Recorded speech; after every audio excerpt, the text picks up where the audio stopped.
Bien, pues vamos a hacer un pequeño paréntesis en las presentaciones que han venido a hacer hasta este lugar para continuar el domingo próximo. Y vamos rápidamente al tema, no sin antes comentar de que esta semana, este jueves, pues empezamos una vez más nuestra semana de oración. Vamos a ver la posibilidad de esos primeros jueves estar con oración únicamente. Tuvimos un buen tiempo, ¿verdad, Gloria? Y así que anímese, yo sé que a veces no se puede y pues es imposible, ¿no? Pero en la medida de sus posibilidades, hágase un tiempecito y aquí nos vamos a ver un buen rato. Bien, pues vámonos a la plática número 45 en esta mañana sobre tu personalidad clave del éxito o del fracaso. Es la parte número 3 de no basta parecer listo. No basta parecer inteligente, sino hay que serlo. Y cuando nosotros deseamos o pensamos ser listos o inteligentes, debemos presentar las evidencias y las argumentaciones necesarias. Argumentaciones que en ocasiones la vida misma nos va requiriendo. Porque cuántas veces nos encontramos a cada persona. Yo creo que el ejemplo más cotidiano es cuando vamos a hacer una fila en el mercado no tanto, en el cine, o que bien estamos en el alto, ¿no? Y cómo quiere llegar alguien y meterse de cierta manera para ganarnos un lugar. Personas que se creen demasiado listas. O esa moda que están tomando el día de hoy de hacer un pequeño paréntesis en los semáforos de los 4 altos, y que rápidamente sale alguien introspectivo por ahí a ganarse esos segunditos, ¿no? Y al rato está con un accidente. Cuando nosotros presentamos evidencias de que verdaderamente somos listos o inteligentes, debemos entender que las evidencias son toda clase de muestra verificada de algo. En los Estados Unidos hay un dicho muy común que se maneja en el área educativa y que se está generalizando. Cuando mostramos evidencias de decir ser algo, pues no bastan las solas palabras, sino también hay que demostrarlo. Aquí en México decimos papelito habla, ¿verdad? Entonces no basta parecer listo, hay que mostrar las evidencias de que verdaderamente somos listos y tenemos las argumentaciones suficientes. Ahora, bien, veamos una cosa, una argumentación es un razonamiento. Y ese razonamiento va a refutar lo que decimos ser, o va a demostrarlo, o bien va a justificar en cierta medida. Ser listo y ser inteligente debe mostrarnos también como personas visionarias. Ay, qué importante es esto dentro del cristianismo, ¿no? Porque si bien es cierto que Joel, el profeta, anunciaba que para los últimos tiempos vuestros hijos e hijas tendrían sueños y tendrían visiones, tenemos que entender que nosotros como hijos de Dios también debemos de ser previsores del futuro. Tener una visión. Y un visionario es aquel que imagina las cosas que pueden suceder después de cada acción. Y vamos que para ser visionario no únicamente se ocupa o se necesita ser hijo de Dios. Un científico de cierta manera, a través de eso, a través del método científico, puede anticipar los sucesos de algo sin ser cristiano, sin ser creyente. Pero ahorita estamos hablando de una visión más amplia de lo que es la vida. Bien, un verdadero visionario sabe que toda acción tiene una consecuencia. Y que esas consecuencias no se pueden salvar a través de una oración en muchas ocasiones. Porque el creyente en muchas ocasiones actúa no tomando en consideración lo que puede encontrar después de accionar algo. Y piensa que con oración puede evadir sus responsabilidades y estamos totalmente equivocados. Cuando un visionario se dice ser visionario, es porque tiene suficientes conocimientos, ya sean adquiridos a través de la educación profesional, tecnológica, artística o diferentes formas empíricas. Una persona visionaria tiene conocimientos que su propia forma de vida y experiencia le va dando a través de la vida. Tiene también conocimientos revelados por Dios. Es alguien que posee creatividad. Y esto es sumamente importante porque aparte es un sello de Dios en sus hijos, la creatividad. Si el Padre es creativo, si el Padre es creador, entonces tú debes de ser un creador. Dile a tu vecino, si tu Padre es Dios, debes de ser un creador. Tienes que ser creativo. Entonces, qué gran dilema, qué gran problema para el cristianismo actual. Que en muchas ocasiones posee de esto. Puede decir hijo de Dios, pero no presenta las evidencias que corresponden a lo que dice ser. No basta para ser listo. No basta para ser inteligente. Hay que demostrarlos con argumentaciones suficientes y con evidencias. La mayor evidencia, decíamos, es visión y es también ¿qué? Creatividad. Entonces, si nos falta la visión en la vida, si nos falta la creatividad, hay que preguntarnos cómo estamos delante del Padre. Hemos estado analizando esta serie ya por casi un año o paseito un año sobre tu personalidad clave del éxito o del fracaso. Y nos hemos envuelto constantemente en la necesidad de que nosotros como personas adquiramos una nueva personalidad, una nueva naturaleza, porque decíamos, la que teníamos antes sin Dios estaba viciada. El viejo hombre, la vieja naturaleza, no nos servía sino solo para ocasionarnos dolores de cabeza. Entonces, estamos en una condición hasta los estudios de estos momentos de estar con una personalidad nueva que Cristo Jesús va forjando nuestras vidas por el simple hecho de haber muerto por nosotros en la cruz del Calvario. Pero qué importante es también que junto con ese acto de cruz entendamos que Cristo también deseó crucificar la vieja naturaleza del hombre, viciada. Y cuando Él crucifica la vieja naturaleza, significa que nos da una nueva. Y esa nueva tenemos la responsabilidad de cuidarla, de no diluirla, de no irla asperjando sin ninguna razón. Debe de haber en nosotros, en la nueva personalidad, los rasgos y cualidades que configuran nuestra nueva manera de ser. La nueva personalidad debe de ¿qué? Presentar rasgos y cualidades que configuran nuestra nueva manera de ser. Ya no podemos ser como en el pasado. Está vetado para nosotros si nos decimos ser hijos de Dios.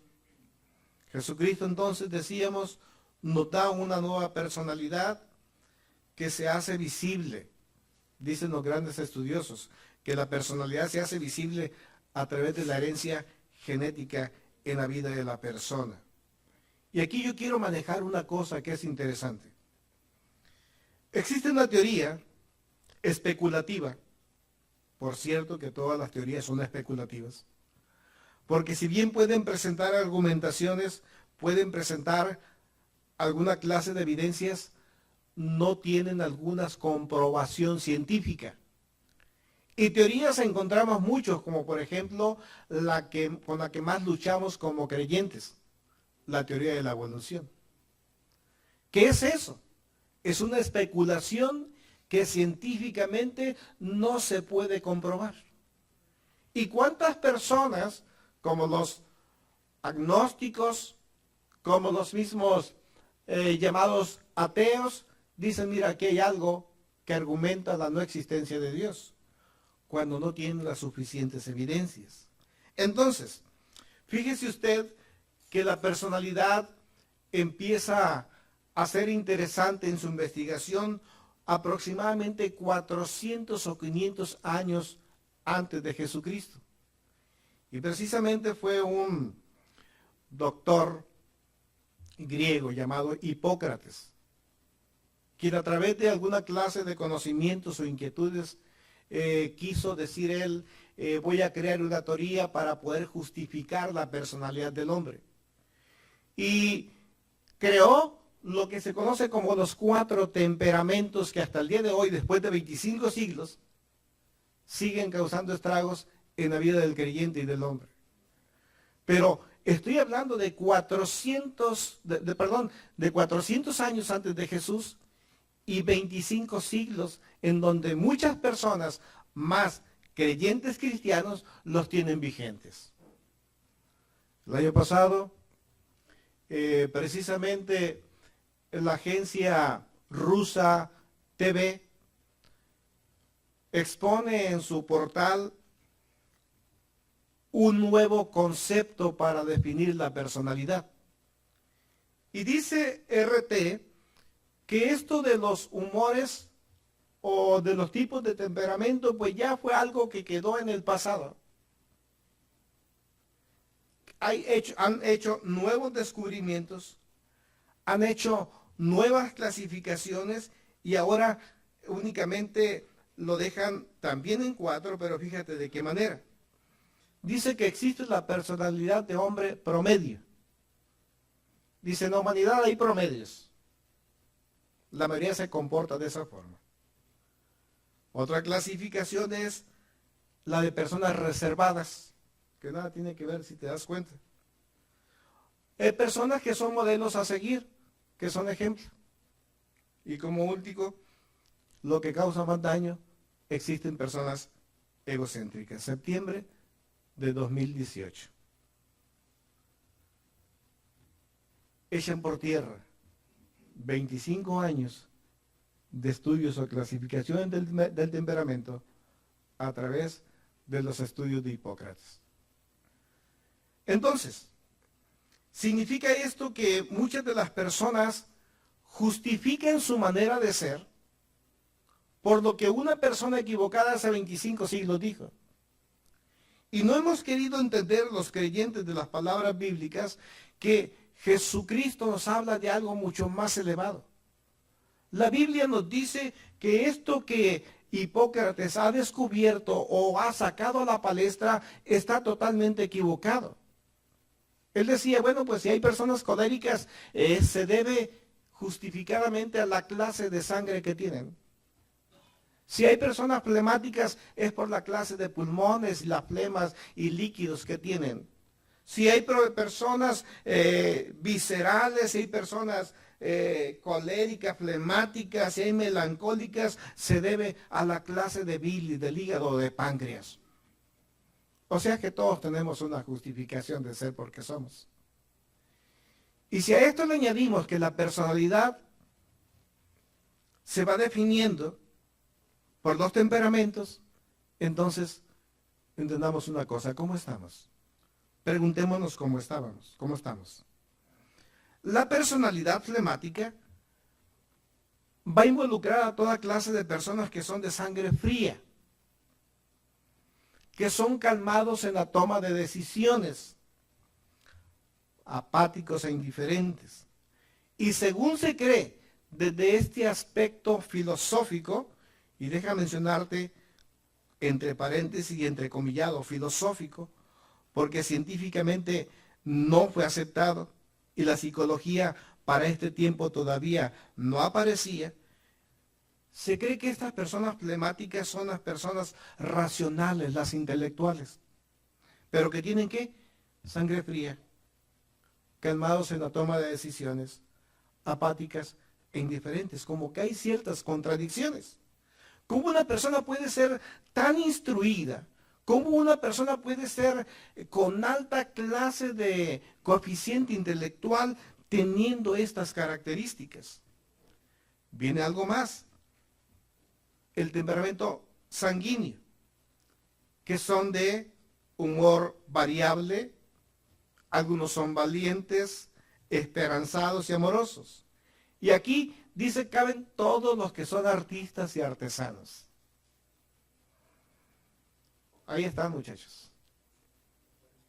La tercera, un temperamento melancólico que corresponde a las personas tristes y soñadoras, a los abatidos, a los somnolientos, a los depresivos. Son los idealistas. No digo los políticos, dije los idealistas. Y un cuarto, pues ya me los agoté, ¿no? El cuarto son los melancólicos, tristes y soñadores, abatidos, somnolientos, depresivos e idealistas. Y aquí estamos estudiando nosotros la personalidad clave del éxito y del fracaso con un propósito. De podernos ubicarnos nosotros en el contexto de la realidad, saber cómo estamos dependiendo de algunas clases de filosofías, y luego de esto entender que Cristo Jesús nos ofrece un mejor parámetro de vida a través de la conducta. Y bien, hemos encontrado hombres o que son ejemplos a seguir como los discípulos de Cristo y del Señor. Hemos encontrado a Pablo y es el que nos ha hecho invertir tiempo. Y si ya vimos que la personalidad está formada por temperamento, también está formada por carácter. ¿Qué es el carácter? Hay diferencias entre temperamento y carácter. El temperamento, dicen los que dicen, se hereda de vuestros padres. Ahí no tienes salvación. Eres flemático porque tu padre o tu madre fueron flemáticos. Eres sanguíneo porque tu padre o tu madre fueron sangrón. Otra vez, sanguíneos. Eres colérico, iracundo y todas estas cosas, impulsivo o enojón, porque tus padres así fueron. Eres melancólico, triste y soñador, abatido, depresivo, porque tus padres así fueron. Entonces es algo que en apariencia no nos podemos quitar de encima. Gracias damos en Cristo. Que cuando yo vengo a Cristo Jesús, Él me da una nueva personalidad, una nueva naturaleza y rompe el guión de estos filósofos de antaño. Bien, la segunda parte de la personalidad, pues es el carácter. El carácter es forjado en la vida a través de las vivencias y experiencias que tenemos todos los días. Y aquí interviene el medio ambiente. Si no, pensemos un poquito cómo estamos disfrutando Mexicali en estos momentos con este clima sabroso, fresco, con vientos. Está delicioso. Pero no vamos a poder decir lo mismo en agosto, ¿no? Ahorita nos paramos en un alto y hasta saca usted su cartera y a la persona que está pidiendo o solicitando un apoyo saca su cartera y hasta le da de más. Y en agosto es todo lo contrario. Las inclemencias del tiempo, si no tenemos refrigeración, nos hacen decir o pensar cosas que no debiéramos. Las experiencias y vivencias que tenemos todos los días con las personas que nos relacionamos. Empezando en la familia. No sé si se da cuenta usted, pero en ocasiones hasta la verdad ofende. Tenemos que tener cuidado de las palabras que nosotros decimos, aun sean verdad. Porque aún las palabras que sean verdad pueden destruir el corazón o los sentimientos o los deseos o actitudes o intenciones que tiene alguien. Pueden herir grandemente. Más si no tenemos el cuidado de retirar aquella palabra con la cual herimos, aunque fuera verdad. Tenemos que tener el sumo cuidado porque una sola palabra puede herir profundamente y de muerte a alguien. Quizás nosotros no hubiésemos deseado, pero cuando nos dimos cuenta de que hemos hecho daño, tenemos que retirar nuestras palabras. Es semejante a querer usar nosotros para cortarnos las uñas un bisturí de cirujano. ¿Qué cree que va a suceder? ¿Alguien ha tenido en su mano una hoja de bisturí? Es semejante a la hoja de una espada samurái. Corta y con ganas, corta con tanta precisión y fuerza que ni cuenta te das en ocasiones cuando ya te rebanaste algo. Bien, entonces es interesante que podamos entender que el medio ambiente contribuye en forjar el carácter. Veamos, hemos puesto un ejemplo en el pasado. Y a mí no me es molesto recordarte las mismas cosas y para ti es provechoso, dijo Pablo. ¿Cómo, cómo viste una persona de la costa? Para ver si forma carácter. Bueno, usted puede ver la televisión y va a ver al costeño, ¿no? Con su short, con su camisa blanca, con algunos hilos colgando, su sombrero de palma y la iguana colgando, ¿no? Y quizá moviéndote la panza, Brody. Va siendo característica. ¿Cómo vestirá una persona en Rusia? Donde toda la temporada es fría. Pues no viste como el costeño, ¿no? Bien abrigada. Va forjando carácter el medio ambiente. La condición social.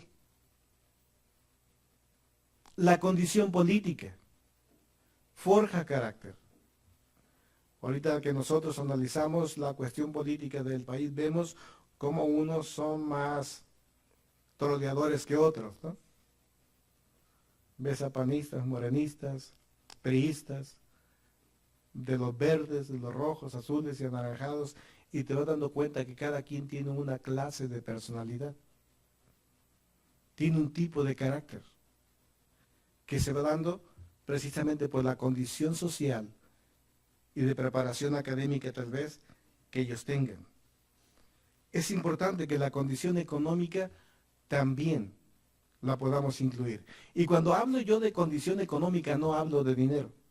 Porque por lo regular siempre cuando hablamos de economía inmediatamente pensamos en pesos y en dólares y no tiene nada que ver con eso. La condición económica no es otra cosa más que el potencial que tú tienes para poder crear, ahora sí, finanzas. Bien, la cultura, no se diga, influye mucho. Y no se digan las ideologías y las religiones. ¿De qué manera se comporta un testigo de Jehová? ¿De qué manera se comporta un adventista? ¿De qué manera se comporta un católico? ¿De qué manera te comportas tú? ¿De qué manera me comporto yo? Ideologías, medio ambiente van forjando el carácter en la práctica diaria de relaciones interpersonales. Y te decía, se inicia en el matrimonio, en el vínculo familiar, en la relación con los hijos y en la relación fuera de casa, aún en el área laboral. Teniendo nosotros este perfil descriptivo, ¿cómo sería Pablo? ¿En dónde nosotros podemos ubicarlo? ¿En el temperamento flemático, sanguíneo, colérico o melancólico? ¿O bien en la nueva descripción que nos habla la RT, agencia rusa, donde nada más existe promedio, reservado, modelo a seguir o egocéntrico?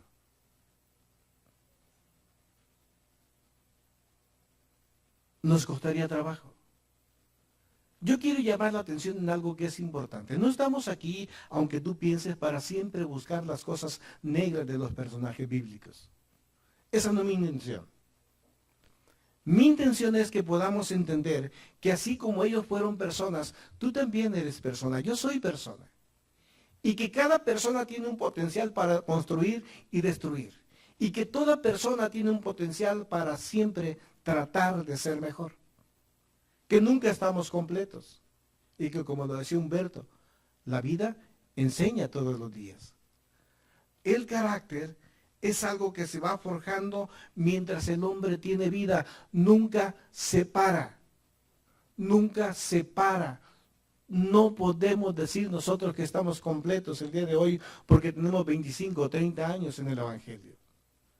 Aún San Pablo dice, yo no he alcanzado la plenitud de lo que debiera de ser una personalidad ejemplar, pero lo estoy buscando, estoy trabajando en eso y estoy olvidando, echando atrás las cosas del pasado. La vieja personalidad, el viejo temperamento, el viejo hombre, la vieja naturaleza ha quedado crucificada con Cristo. Cristo me ha dado una opción diferente, una vida nueva. Y esto es interesante. Si hemos de nosotros encajonar a Pablo en alguna personalidad, veamos. Él mismo dice ser celoso. ¿Celoso por qué? celoso por todo lo que tiene que ver con Dios, porque él pensaba que Dios era de una manera y que de esa forma se le tenía que adorar. Y todo aquel que no estaba de acuerdo con sus conceptos, ¿qué hacía?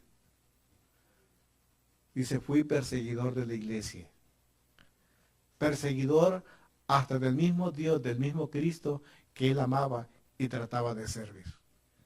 Perseguidor que hasta consintió en la muerte. Ataba a las personas, las llevaba a la cárcel, hombres o mujeres y a veces niños. Fue instruido ante uno de los grandes maestros de Israel, Gamaliel.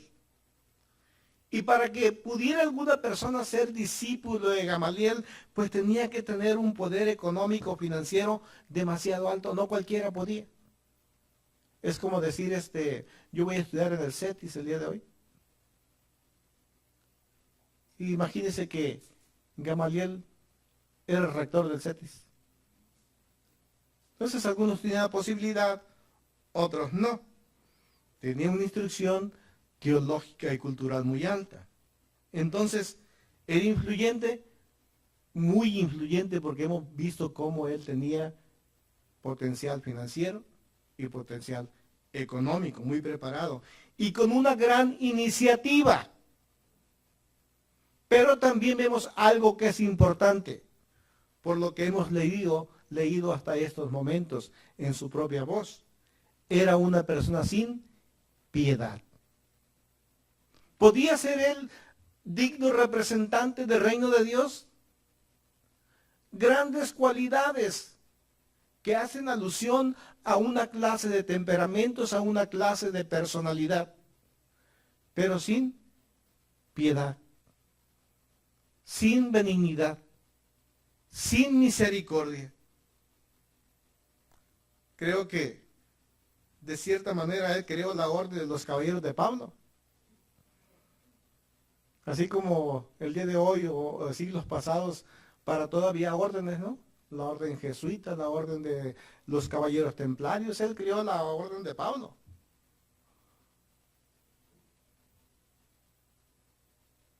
Y no sé por qué lo puse aquí, pero sí le puse jajaja, jajaja, jajaja. Bueno, ahora entendamos esto. Pablo está sufriendo una transformación. Y una transformación involucra un proceso. Tú estás sufriendo una transformación. Dile a tu vecino, tú estás sufriendo una transformación. Y esa transformación involucra un proceso que incluye la acción y el efecto de la acción. Antes yo era de una forma y ahora ya no. Hay un proceso. El proceso de cambiar a formas diferentes, aspectos distintos y a estados de ánimo también diferentes. La versión de la Biblia del Jubileo, fíjese, dice lo siguiente con respecto a 2 Corintios capítulo 17. Si alguno está en Cristo, son nueva creación. Quizás de aquí venga el nombre de ella. Si alguno está en Cristo, son nueva creación. Las cosas viejas pasaron. Ahora, yo quiero que notemos este participio gramatical.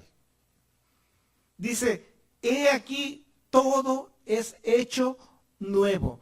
Vemos nosotros al verbo hecho, el verbo hacer, perdón, expresando la idea de tiempo o causa, de transformación.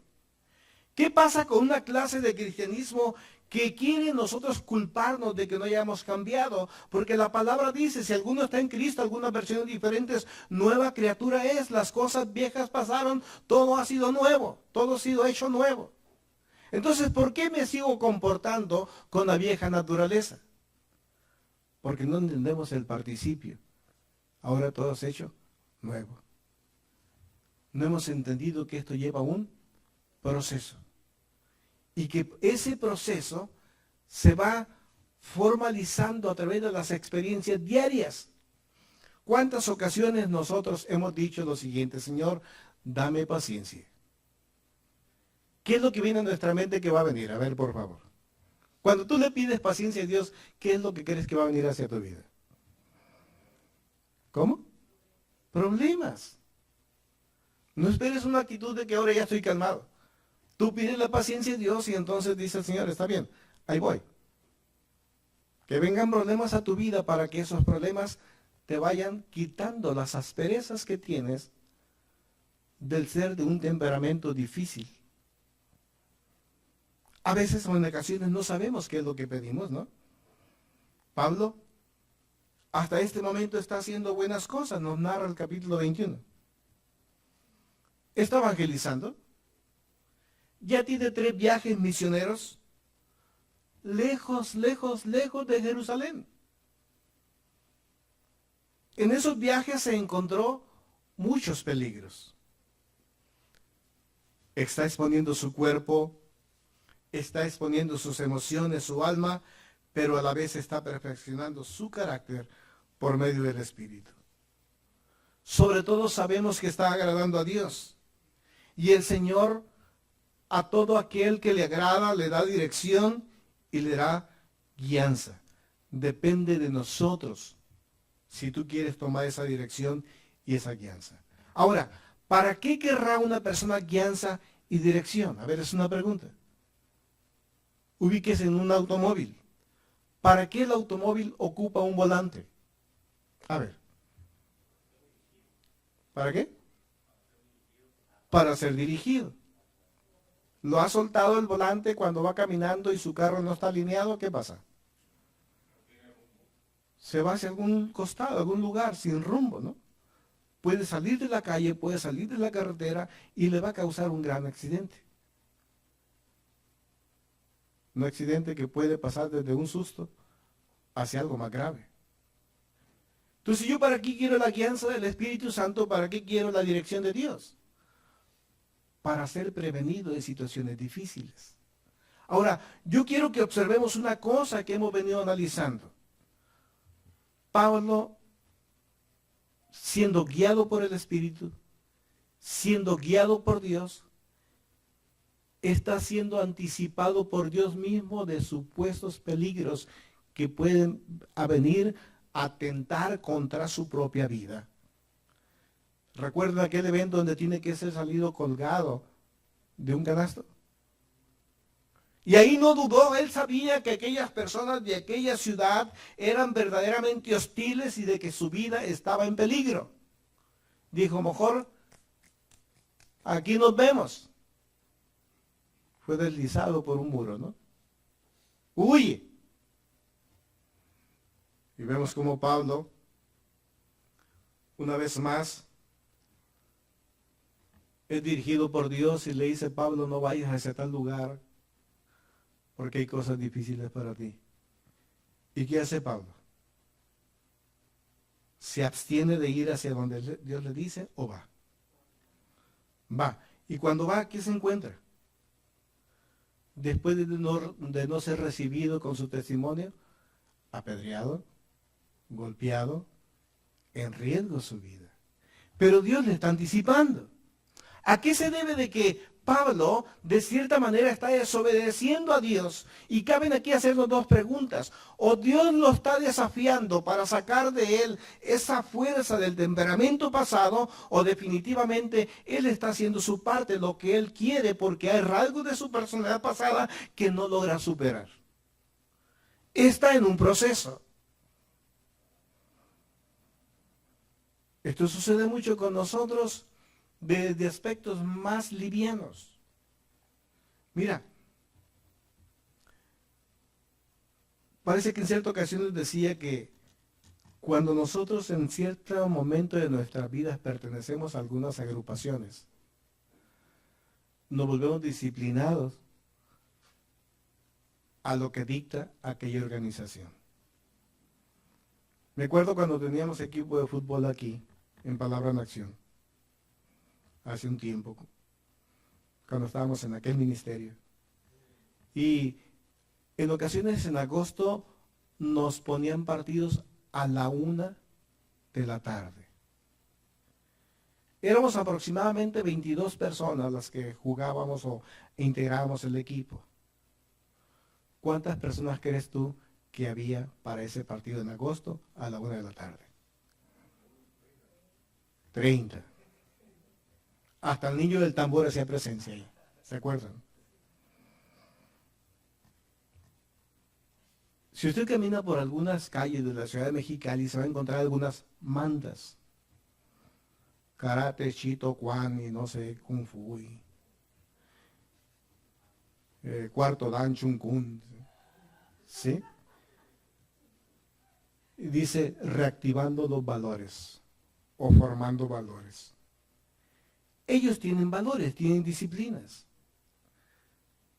Y cumplen con esas disciplinas porque saben que viene algo que no les va a permitir aparecer en cierto evento. Como los muchachos que jugábamos fútbol en ese tiempo.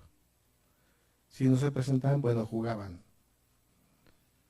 Y los que no van a participar de la disciplina en las artes marciales, pues no van a los viajes donde van a ser promovidos por una cinta. Y aunque en el cristianismo también hay ciertas disciplinas que tienen la visión de ayudarnos a perfeccionar nuestra personalidad, nuestro carácter, somos más apáticos los que nos llamamos creyentes. Le hago una pregunta y reflexiona a su vez respecto a que podamos entender cuál es el propósito de la adoración y de la alabanza. ¿Se acuerdan ustedes cuál es? A ver, ¿cuál es el propósito? Adorar a Dios por lo que es en nosotros, por lo que ha hecho por nosotros, por sus bondades, por su misericordia, por todos los atributos que tiene. ¿Y la alabanza qué es? Magnificar esas bondades en nuestra vida personal. Si sabemos que ese es el propósito y que va dirigido a Dios, vea cómo creyentes llegan a la hora de la alabanza y la oración, ya cuando se anda terminando. Y luego dicen, ¿no te imaginas cuánto amo y adoro a Dios? Ajá, se nota. O sea que estamos mostrando evidencias y argumentaciones que nos hacen mentirosos. No, yo y Dios somos, no te imaginas, tenemos una amistad tan fuerte. Tenemos una amistad tan bonita. No te imaginas cómo yo reverencio a Dios. Se cita oración. ¿Y cuánto para la oración? ¿Te das cuenta? Son ejemplos, ¿no? Para que no nos sintamos mal, hace años pertenecíamos a un ministerio grande, cerca de 2,000 personas, 3,000 personas en 2 reuniones. Y en las reuniones de intercesión, adoración, ¿cuántos había? 25, 30. Y porque estaban obligados. Nos va dando la argumentación suficiente y las evidencias necesarias de que entonces nuestra personalidad necesita ser transformadas. Pero se me olvidaba una cosa. Qué bueno es entender que la misma vieja naturaleza o que la misma argumentación habla de justificaciones y ahí hacemos amplio el término para entrar todos y decir, es que mira, esto que me sucedió, esto que me pasó, esta decisión es más importante que Dios. Eso es prácticamente lo que decimos. Viene a mi mente algo ahorita. Cuando yo vine a mi conversión, recuerdo que antes de la conversión llevaba cierta clase de comportamiento. Aunque usted no lo crea, una persona que trabajaba desde las 4 de la mañana y ya estaban los corrales ganaderos todos los días.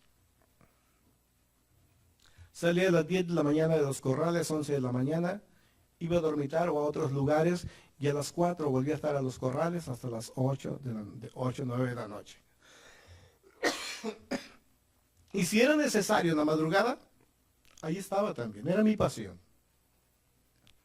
Cuando vine el cristianismo, empecé a perder clientes por el hecho de que tuve que entender que el tiempo que le tenía que dedicar a Dios era importante.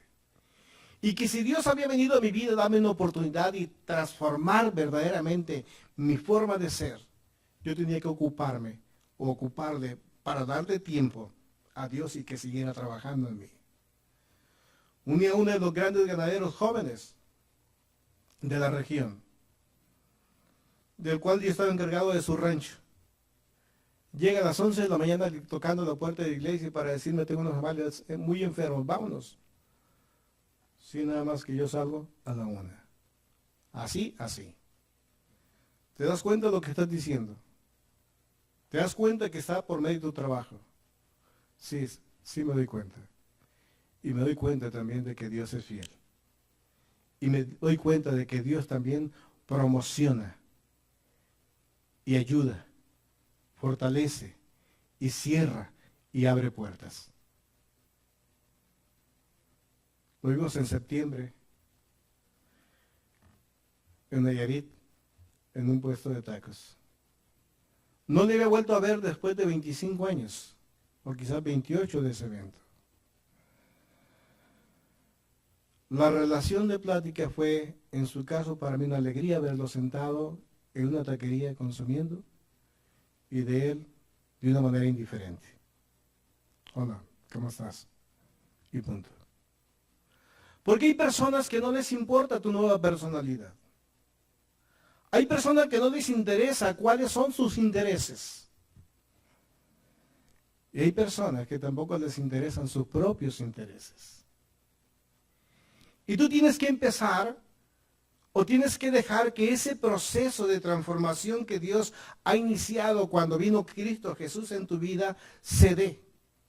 Y cuando se da, te va dando la suficiente oportunidad para que a través de las experiencias, a través de la confrontación con otras personas, puedas fijar verdaderamente la decisión que tú has hecho. El Señor da dirección y está en nosotros tomarla o rechazarla. El Señor no es cruel. Dios no es sarcástico. Dios no va a poner en ridículo a nadie, no humilla ni insulta a nadie. No crea usted que si deja de hacer algo que lo compromete con alguien, es que va a traer cosas malas totalmente a su vida. Si usted está dejando cosas por Dios, recuerde, Dios no es cruel ni es sarcástico. Dios no humilla, no pone en ridículo a sus hijos, como tampoco los insulta. Lo digo porque Pablo está siendo humillado. Pablo está siendo puesto en ridículo. Pablo está siendo insultado. Anterioridad, él llevaba presos a las personas que no pensaban como él. Ahora el preso es él. Con anterioridad, él ataba, ahora el atado es él. Con anterioridad, él consentía en la muerte de otros y ahora él está propenso a ser llevado a la muerte. ¿Pero por qué se da esta razón? Por la simple situación de que él no quiere aceptar totalmente la dirección de Dios. En cierta ocasión nos narra el capítulo 21, el versículo 17 y 18, queriendo ir hacia Jerusalén, llega hacia Jerusalén, se presenta con los creyentes, con los hermanos de su fe y aún con la autoridad de la iglesia de Jerusalén y les testifica. Dice: yo sé que de mí tienen ustedes desconfianza, porque saben que yo era el perseguidor, saben que yo era el que azotaba, saben de que yo era el que consentía en la muerte aún de Esteban. Y ahora vengo, y algunos de ustedes dicen que vengo con el propósito de traer una nueva estrategia para llevármelos a todos, a ver dónde viven, llevármelos a todos a que sufran este proceso.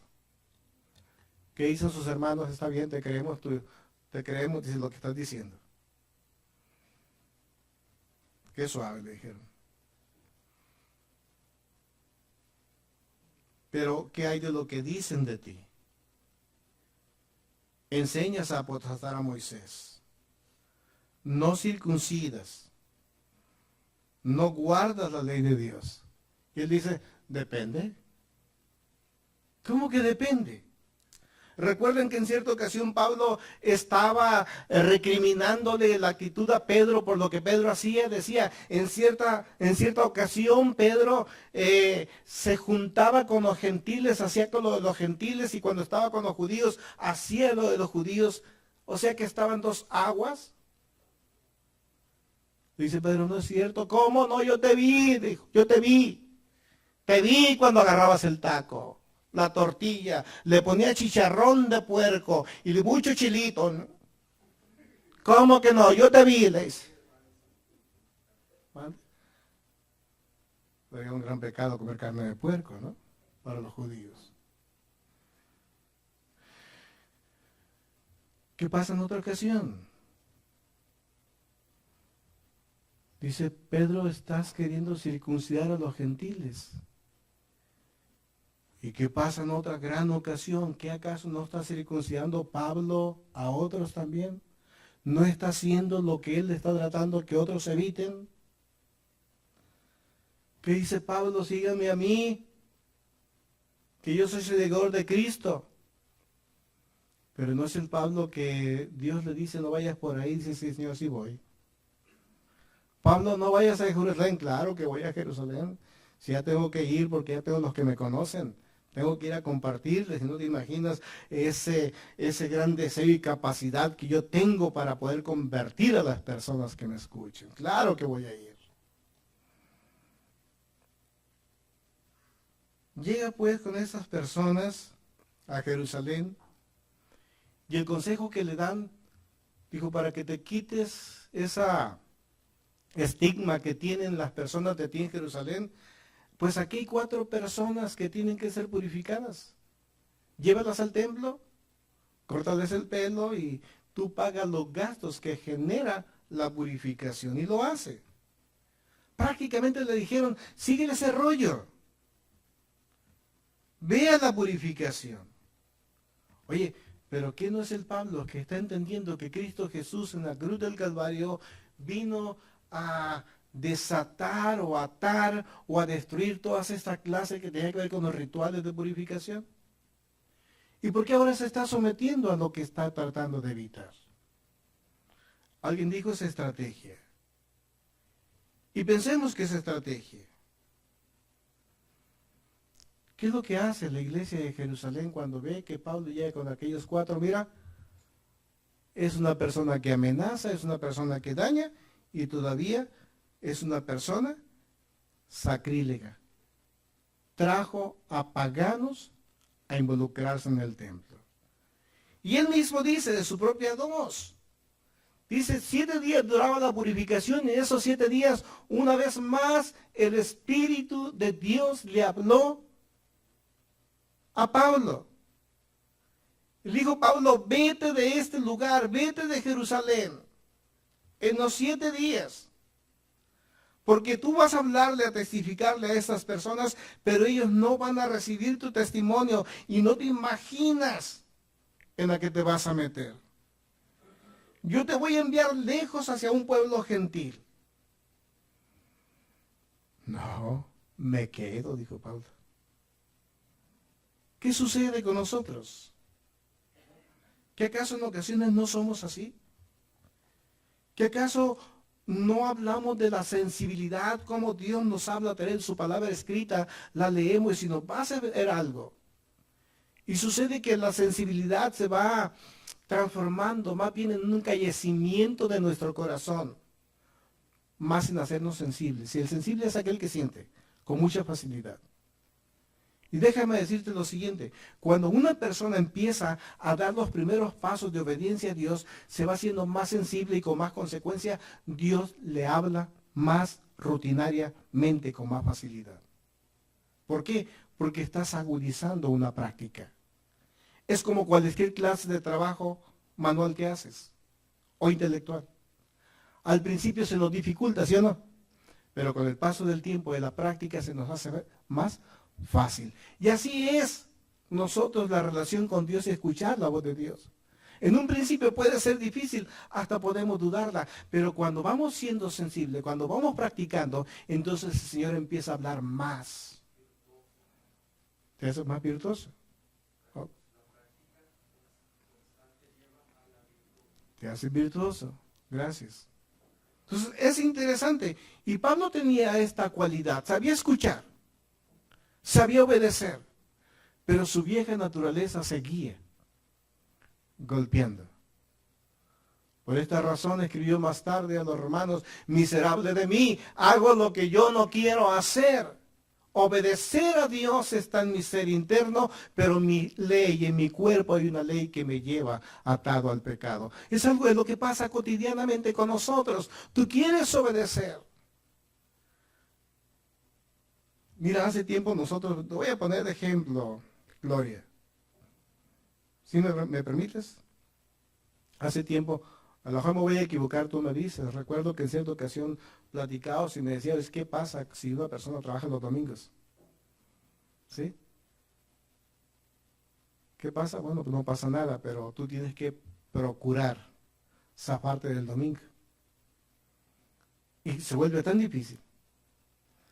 El problema es que las personas que trabajan el domingo, ¿sabes cuál es su problema?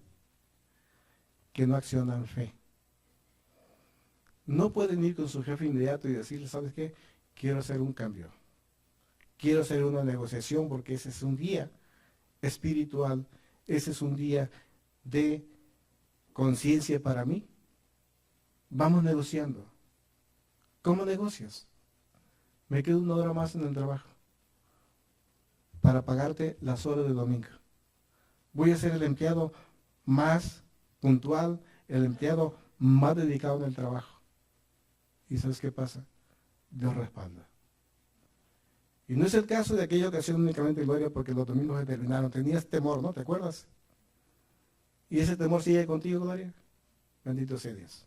Y conozco otras personas. Conozco más personas.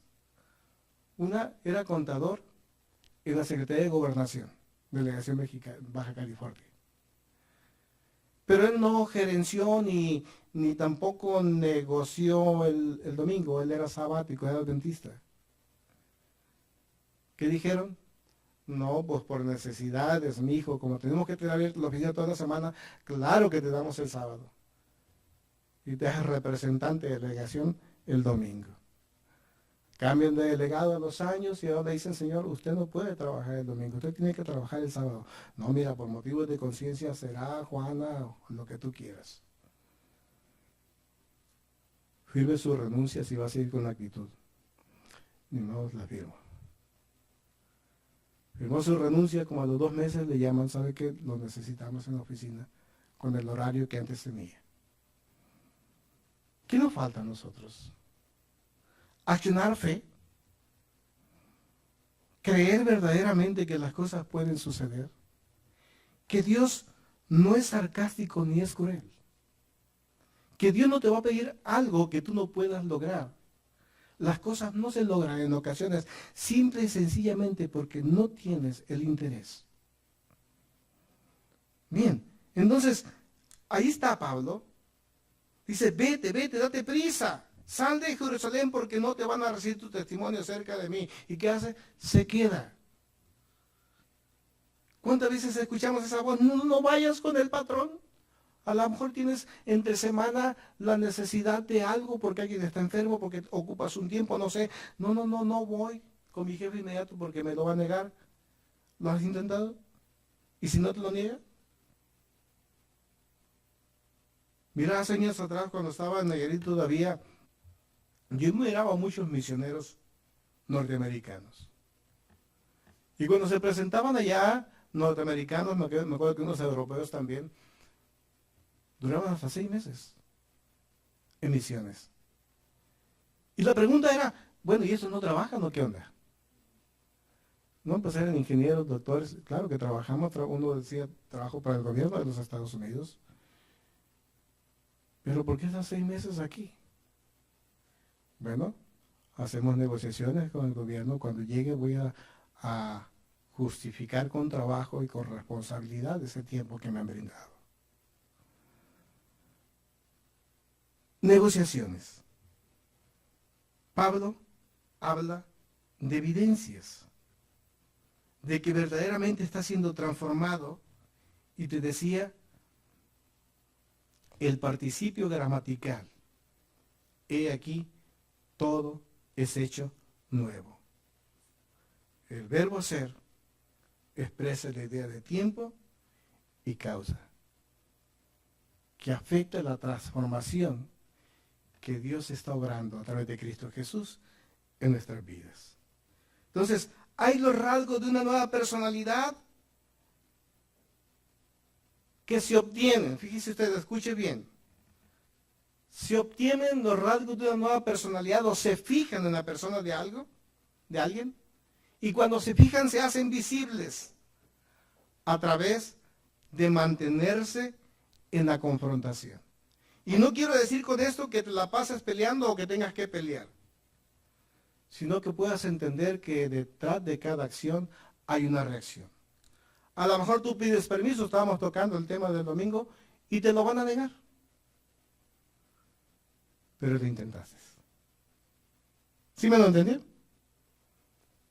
Esa es la confrontación. Mantenerse en la confrontación con una actitud correcta va a forjar o fijar en ti carácter. ¿Cuántas veces por no discutir con alguien que no tiene la razón, dejamos que su personalidad vaya por encima de la nuestra? Y es incorrecto. Pasa mucho dentro de las relaciones interpersonales, principalmente dentro del hogar, del vínculo del hogar. Dejas a la mujer o dejas al marido y te levantas porque no quieres estar discutiendo. ¡Oh, grave error! No se trata de discutir, se trata de confrontar situaciones anómalas o buenas. ¿Y quién va a triunfar en la lucha de lo bueno contra lo malo? ¿Quién va a ganar? ¿No los escucho? Va a ganar, lo queramos o no. Pero depende de nosotros qué tan golpeados salgamos. ¿Cómo salió Pablo como luchador de la triple H, yo creo, ¿no? ¿No triple H? La triple A. Con más cicatrices que el perro aguayo en la frente. Porque quería hacer lo que él creía que estaba bien. Él piloteaba al grupo de los caballeros de San Pablo. Él decía que se tenía que hacer. En cierto momento decía, yo iba con los sumos sacerdotes o con los principales sacerdotes a encontrar cartas para ir detrás de los que no pensaban como nosotros. Estaba testificando, usted lo puede leer en el capítulo 23. Y le dice a Ananías, y él es testigo.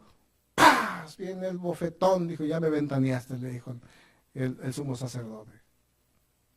Él es testigo. Los sacerdotes son testigos de que ellos me dieron las cartas porque yo los quería perseguir.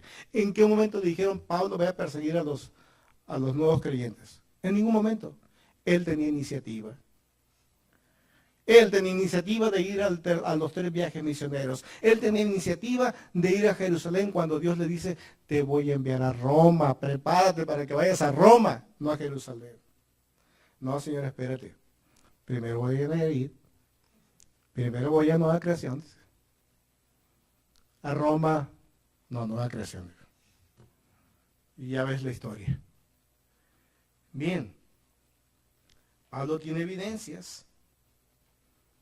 Y es a través de la práctica de mantenernos en la confrontación y tener paciencia y tiempo para que sean fijados en nosotros los nuevos rasgos de la personalidad. Y vamos a poder entender esos rasgos. Vaya a algo que hemos leído muchas veces y que ya no lo sabemos, pero ubiquémoslo correctamente. Gálatas 5. ¿Cuál es la personalidad, la nueva naturaleza que debiéramos de tener? Gálatas 5, versículo 22. La nueva naturaleza está formada por amor, por gozo, por paz, paciencia, afabilidad, bondad, confianza, por humildad, dominio de sí mismo, y contra tales cosas no hay ley. Fíjate lo importante. La vieja naturaleza no es algo que si Dios te la va a quitar, la va a crucificar y las cosas se resolvieron. La vieja naturaleza es parte de nuestro cuerpo caído de pecado, ahí va a estar. Pero Dios te da el dominar y temperar, Mike, para que domines esos temperamentos. Dominar y temperar, ¿cómo lo cantas, Mai? Amén, dime. ¿Sí? Entonces, el dominar y temperar tiene ese atributo, poder dominar el temperamento de Hipócrates. 25 siglos. Y hay cristianos en la actualidad que siguen diciendo, es que somos flemáticos. Hay que sacar lo mejor de ahí. Es lo que Dios quiere crucificar. Y si Dios quiere crucificarnos, ¿por qué no sirve? ¿Por qué lo traigo a la palestra? Porque me justifico en eso. Es que lo heredé de mis padres. Cuando Cristo quiere darte la nueva naturaleza. ¿Cuál es la nueva naturaleza? Una vez más, fíjese, que tengas amor, gozo, paz, paciencia, afabilidad, bondad, confianza, humildad, dominar y temperare. Contra tales cosas no hay ley. Más sin embargo, la vieja naturaleza, los temperamentos, a ver si es cierto, mira, los que tienen un temperamento, los podemos nosotros clasificar porque son fornicarios. Hay impurezas en sus vidas, disolución. Hay idolatría, brujería, enemistades, o sea, celos, contiendas, iras, envidias, dureza de cabeza, de cerviz, de entendimiento, divisiones, sectarismos, rencor, homicidio, borracheras, orgias y cosas semejantes. Que les advierto, como también les advertí anteriormente, que los que practican tales cosas no van a heredar el reino de Dios. Y yo diría lo siguiente, para fusilar a Hipócrates, el cabo ya no me puede hacer nada. Los que practican los 4 temperamentos no pueden heredar el reino de Dios. Y si te vas dando cuenta del fruto de la carne, que Gálatas nos habla, es el extracto de lo que son los temperamentos. ¿Nos vuelves a poner un poquito más un temperamento? Mira, es exactamente lo mismo, el fruto de la carne. Dice, pero tiene sus ventajas. Ajá. ¿Qué más ventajoso? ¿Esto o el Espíritu de Dios en tu vida? Obviamente, ¿no? Entonces, esto se hace sumamente interesante. Vamos a salir ya. Empiezo a creer que cuando nosotros leamos el capítulo 23, versículo 20 al 21, Dios le habla directamente a Pablo y dice, el Espíritu me habló en esos 7 días cuando yo me estaba purificando en Jerusalén, me dijo, vete de aquí, porque yo te voy a llevar lejos a un pueblo de gentiles. Y vete de aquí, dice, porque estos no van a aceptar tu testimonio. Empiezo a creer que así como Cristo Jesús empezó su ministerio a los ¿cuántos años? A los 30 años. Pablito apenas va a empezar su ministerio. Porque el deseo de Dios es que fueran los gentiles. Y claro que ha ido a unos gentiles de la región. Pero Dios no se anda con cosas.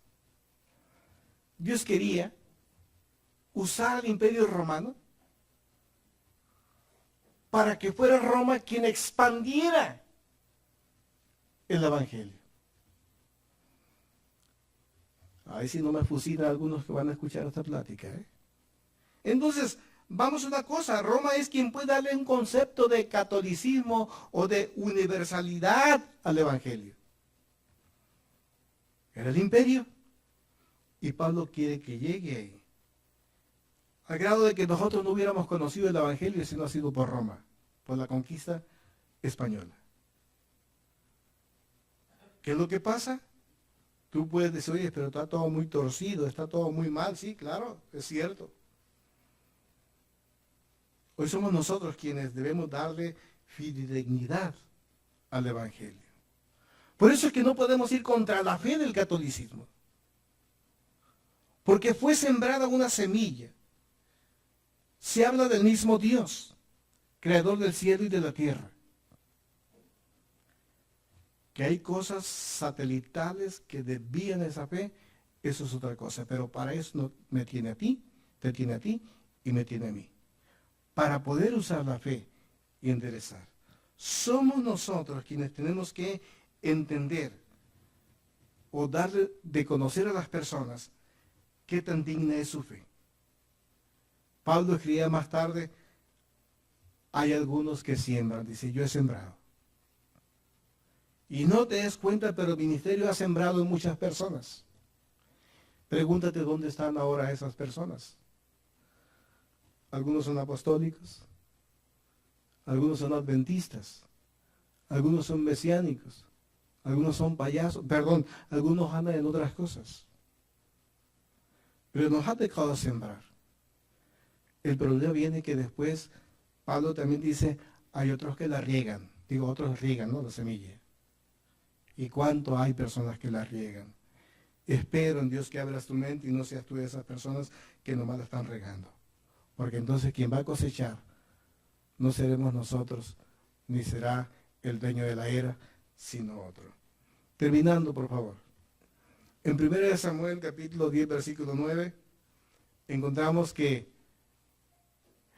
sabiendo Dios de la dificultad que tenemos como personas, como hombres, de involucrarnos en la transformación de nuestra personalidad, va con premura con uno de los grandes hombres que usó en el pasado para establecer al pueblo de Israel, que fue Saúl. Y Saúl tenía ciertos atributos muy importantes por los cuales Dios le escogió para que fuera rey de Israel. Pero había unas pequeñeces de dobleces en su personalidad que no servían. Y Dios tiene que transformar su corazón. Desde la óptica de la versión Pechita dice que Dios transformó el corazón. La Biblia del Jubileo dice que mudó Dios su corazón, o sea, renovó su corazón. Y aquí estamos nosotros invitados a renovar nuestros pensamientos, a renovar nuestra manera de querer y de pensar. La Biblia, Dios habla hoy, dice que Dios le cambió el corazón a Saúl en un instante.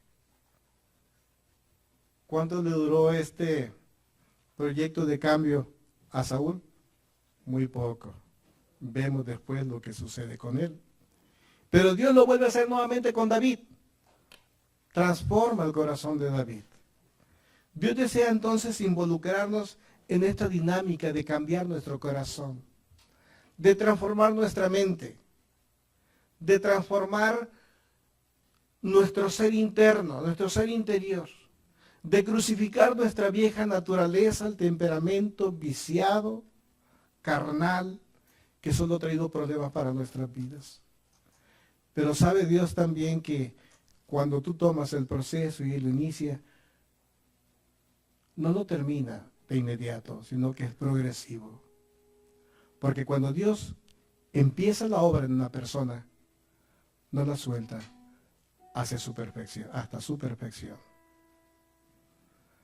Abre el corazón de Dios a través de la sinceridad y dile, Padre, en el nombre de Jesús te pido que tú veas mi ser interno. Tú que conoces mis pensamientos, Señor, observa si hay dobleces en mi vida. Observa si hay cosas, Señor, que estorban para que yo sea un digno representante o embajador de reino aquí en la tierra. Hemos venido aprendiendo de grandes hombres de fe como Pablo, que se ha involucrado en esa transformación y que si bien no fue instantánea, tú le diste ese espíritu de una manera rápida para que él lo aprendiera a detectar que ya estaba en él y con facilidad se diera los cambios. Hay cosas que nosotros no hemos cambiado por temores, Señor, te pedimos que en el nombre de Jesús quites esos temores. Que nos dejamos caer en tus brazos, que tengamos esa confianza de que tú no nos vas a fallar. De que tú eres fiel. De que tú respondes, Señor, toda vez que tu pueblo con un corazón sincero te habla. Haznos ser sensibles a tu voz, Señor, poniendo en práctica las pocas o muchas cosas que nos has revelado. Y que esa sensibilidad se vuelva tan profunda, tan grande, que con mucha prontitud pueda verte, Señor, en la creación, en cualquier cosa que hacemos, en cualquier cosa que la misma naturaleza nos ofrece. Que podamos ver tus bondades, Señor, tu paciencia, tu amor, tu misericordia, tu deseo de que ninguna alma en este mundo se pierda, sino que todos vengamos al arrepentimiento. Haznos entender que si somos fuertes, que si podemos tener algo de gratitud en nuestras vidas, no es porque verdaderamente seamos buenos, sino porque te estamos dejando ver a ti en nosotros. Ayúdanos, Padre, en el nombre de Jesús. Y termina la obra que has iniciado en nosotros.